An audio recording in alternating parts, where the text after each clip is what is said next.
the shooting range. In this episode, the Char B1 and what the French did with their tanks after World War I. What can 6 Hurritons do with a regiment of Junkers 87s covered by the Gustavs? A story of an unbelievable fight. Hotline. The developers answer questions that you've left in the comments. But first, let's start with a heavy caliber sniper rifle. We take a look at the Waffenträger.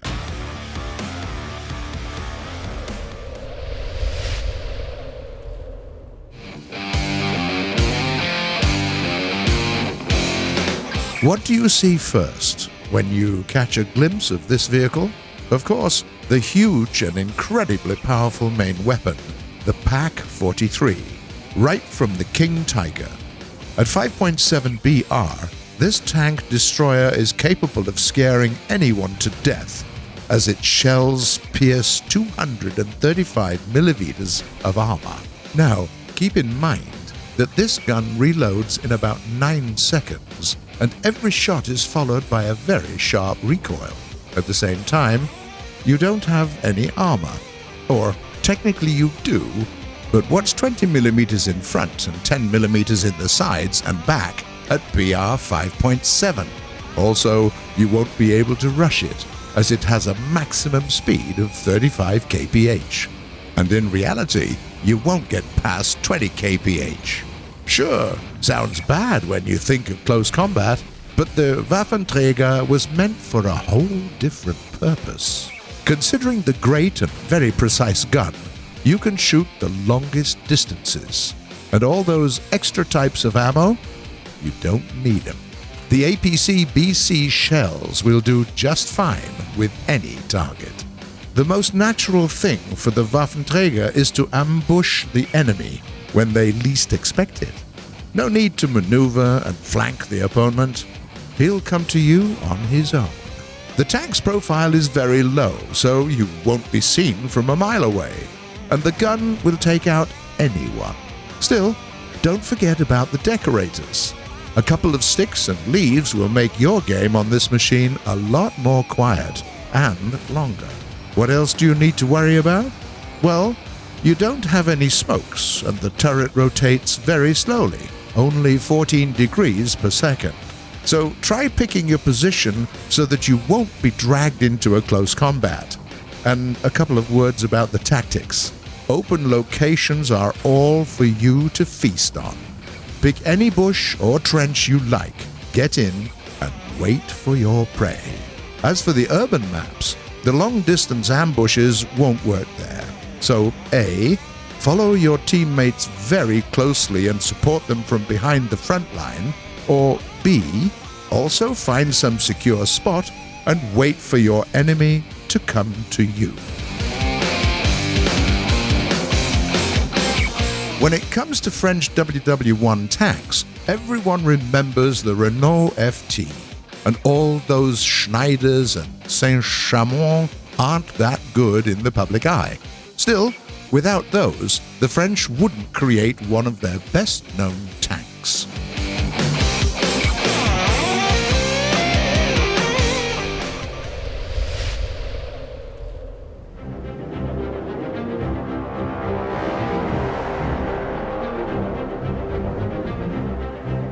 General Jean-Baptiste Eugène Etienne is known as the father of the whole French tank industry. He was the one to introduce the idea of such machines to be used in Ww1, and after it ended, he also made the call on how they should be developed. He concluded that the future is in the medium tanks with 75mm guns. The light Renault FT was too weak on armor and weapons, and the heavy Char 2C was too expensive to be mass-produced.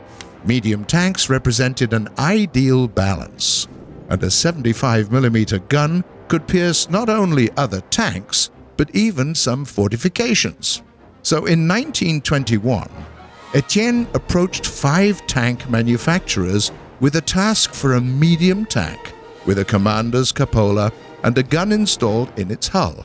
It was supposed to replace the Renault FT and become the first French main battle tank, and so they called it the battle tank, Char de Bataille, or simply Char B.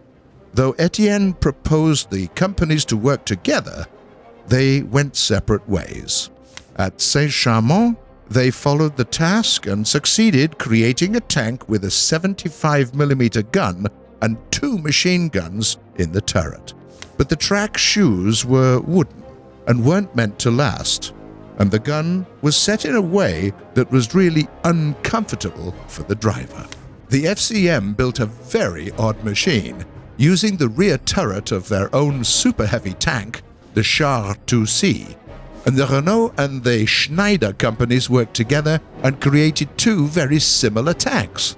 They shifted the gun to the side to give the driver some space, but it could turn only with the hull itself. So now the driver had to aim as well, and he wouldn't be able to do that unless they'd installed a brand new transmission that enabled turning on the spot with great precision.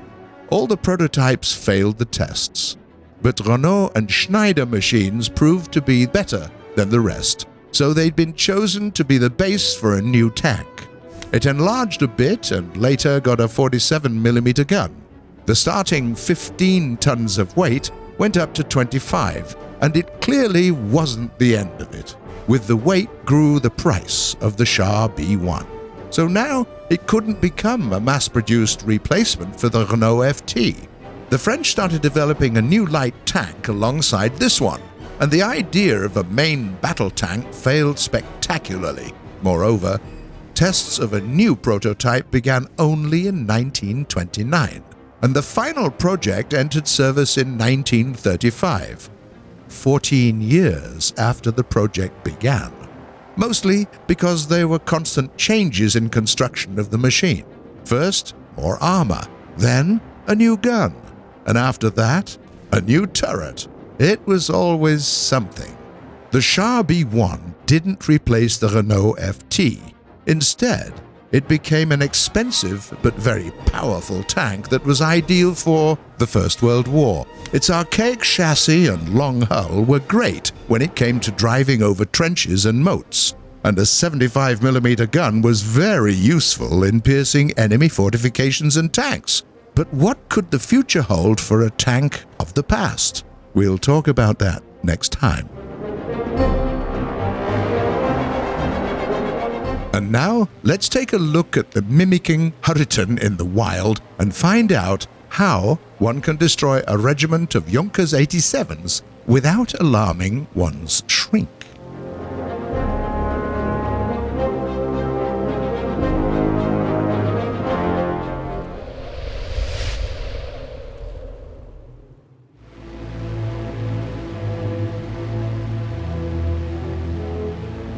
Okay, that was a bit too much. When the Nazis first met the British Hurricanes with red stars in the skies of the USSR, they dropped a mocking letter on one of the Soviet airfields saying, "Please stop ruining the paint on our planes." Truth be told, they were right. 8 medium machine guns by Browning could only make the German pilots laugh those days. But they wouldn't be the last to laugh in this situation.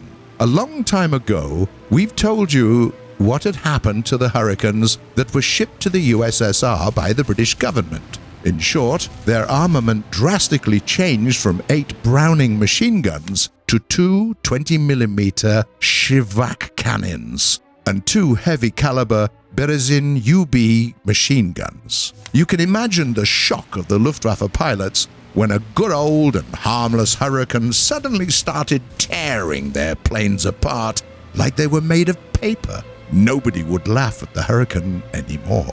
This indistinguishable from the regular Hurricane, so the Germans now had to fear not only the Soviet Hurricanes, but also the British ones, just in case those crazy Russians shipped the cannons to Britain as well. But the funniest part of the joke revealed itself one day in autumn 1942, when the Soviet pilots had to stop a whole regiment of the Junkers 87s from bombing a village called Kolpino near the sieged Leningrad. That day, Major Nikolai Nikitin led a group of 6 Hurritons on a routine patrol. The planes were old and not very fast, so they clearly couldn't compete with the newest Gustavs. But then came an order to intercept a whole army of Stukas covered by the Messerschmitts and prevent them from bombing Kolpino. Major Nikitin knew the Hurritons were screwed. 6 old and slow planes against all that power? No way the German fighters would let them do anything to those bombers. So he decided to outsmart them all. He lost some altitude so that the first attack would be from an upward flight. 2 Stukas in the back of the formation went down. But what was the point? There were like 50 of those still in the sky. Their leaders weren't dead, and the German radio was already screaming for backup. And it was coming. The brand new Gustavs with black crosses and green hearts on the fuselages. Little did they know how that would end for them. Suddenly, Major Nikitin ordered his men to extend their landing gears and reform by 3s. The Soviet pilots were shocked, because, fella, we're already quite slow. Those landing gears will only slow us more. What's the point? Well, Nikitin wasn't aiming for speed. The thing was that the Hurricane's shape was almost the same as the Stukas.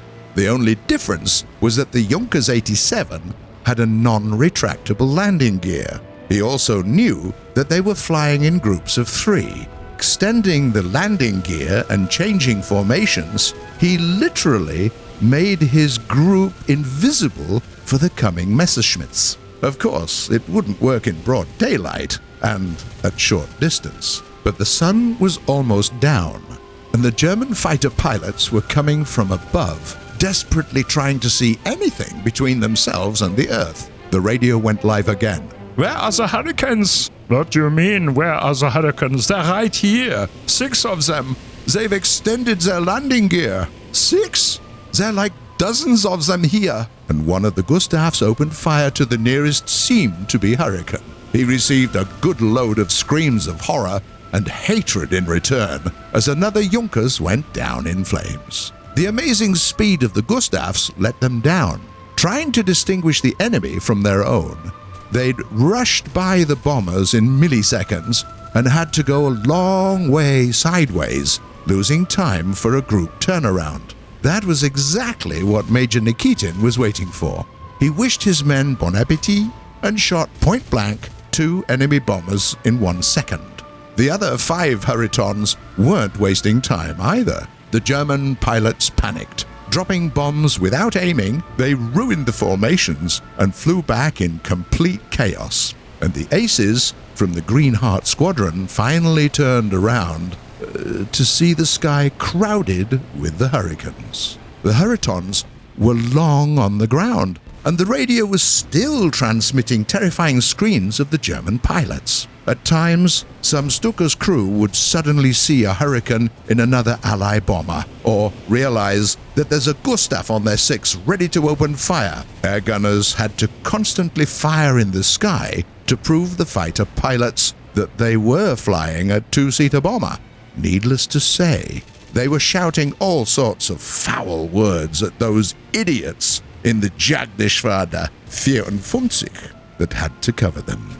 As for the Soviet pilots, they laughed a lot. And after that, they made some good and promising conclusions. Yes, the Hurricane isn't good at speed or climbing or maneuvers. All that is true, but it's quite robust and can carry heavy cannon weapons and even rockets and bombs. So why don't we turn it into a 2-seater strike aircraft, giving a second seat to an air gunner? What do we lose, huh? But that's a story for another time.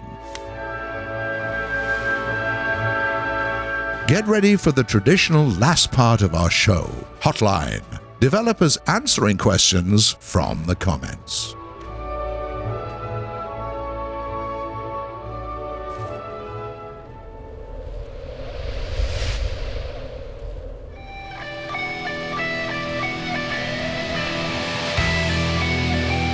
The first question comes from a user called Not So Edgy.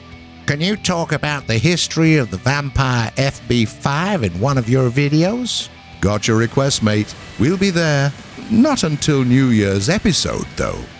The second question is by a player called Skyer. Is there a chance to see other versions of the HE-162, like the C or D? No such plans for now, mate. Then there is a question from Thomas Toohey. Will we see the Blackburn Buccaneer be added to the British tree sometime in the future? A strike aircraft without offensive armament doesn't sound like a good idea, so for now, we don't plan to introduce it. The last and very important message comes from a user called Severin Baltos. The French pilots focused on personal records rather than working as a team. Oh, so it was just like the game? Yep, we told you. We take the historical approach here, remember? That's it for today, but feel free to write your questions in the comments below.